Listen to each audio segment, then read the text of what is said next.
Team USA played way better than I was anticipating. I mean, look, I know how good this team is. Arguably the most talented since the '92 Dream Team. But I was not expecting a 26-point rout over a very talented Serbian team led by arguably the best player in the entire NBA right now, Nikola Jokic, for their first Olympic game. Team USA started off very sluggish, going down 10-2 in the early goings before ending the quarter up 20-25, and at this point it kind of just looked like the exhibition matches that we had come to see for the last week or so. But in the second half, it got so much better, and down the stretch, the US dominated in every part of the definition. And then Stephen Curry would put the icing on the cake, hitting a 3-ball right before the horn for a 110-84 victory, led by an astounding 23 points off the bench from Kevin Durant, going 8 of 9 from the field. Say what you will about Durant's NBA career, but the guy shows up during the Olympics. In fact, I'd be willing to argue that Kevin Durant is the greatest Olympic basketball player to ever do it. I mean, the guy has played in 2012, 2016, and 2021 and been a star in every single one. Expect this year's to be no different.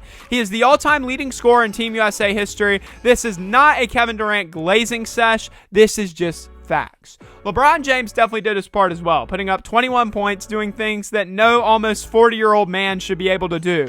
Let me tell you that if my knees allow me to even run at 40, I will consider that a massive success, let alone doing half of what LeBron did in this game. I mean, dunking over people with no regard for human life.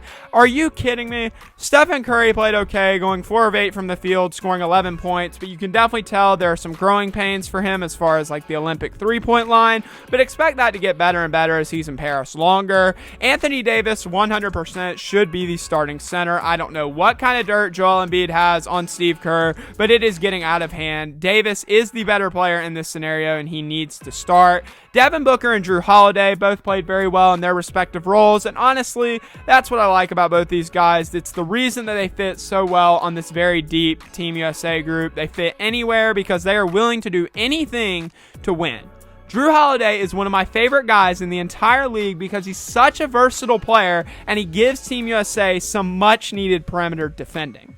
Anthony Edwards played well in his playtime off the bench, and I'm going to be honest, I believe that Anthony Edwards is the future of Team USA, and that the 2028 team in LA will be built around him. You can just tell there's a lot of pride and heart. Like, Edwards obviously loves repping the red, white, and blue. He loves representing his home country. Now, of course, I'm sure you've seen on social media everybody yapping about Jason Tatum and Tyrese Halliburton. And yes, it is correct that everybody on Team USA got time on the floor except Jason Tatum and Tyrese Halliburton, which actually sounds insane considering Derek White got 16 minutes of playing time.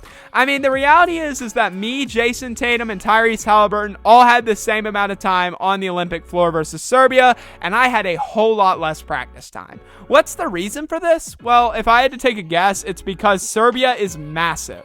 And honestly, the teams in the Olympics in this year's Olympic field are mostly bigger teams. Look at France, Greece, Spain, South Sudan. I mean, these teams play big. They play physical. The U.S. is filled with perimeter guards and wings, with Joel Embiid being the primary interior force. And if you look at Serbia, what makes them so solid and the reason that many of the analysts are saying that they are one of the better teams in this Olympic field is that, yes, they are big. They have Nikola Jokic giving a massive advantage down low, but they also have guys like Bogdan Bogdanovic and Nikola Jovic who are both consistent three-point shooters. The U.S. does not need more offense. They have all the offense that they need. They do not need a touch of more offense, which is what Tyrese Halliburton and Jason Tatum contribute. They need guys that can play defense and hustle, because if you do not play defense in FIBA rules, you will lose. It is basic basketball principle.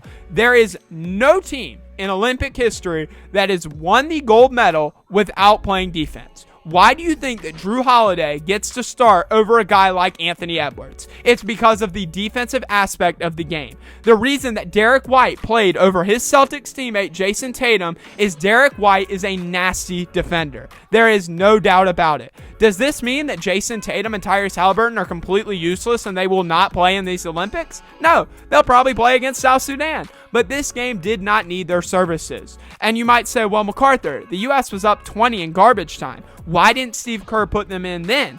And to that, I really can't give you an answer. I really don't know. I don't know what Steve Kerr was thinking, but maybe there's something we don't know. Regardless, Team USA still looks to be my heavy gold medal favorite. They look like men on a mission. and that is followed by France and then Canada, who is really good. They are so underrated, which if you want separate videos on these two teams or any other teams in this Olympic basketball field, please let me know. I love Olympic basketball. I love summer basketball. It is honestly some of the most quality play you will see this entire year. Go USA. Let's finish the job.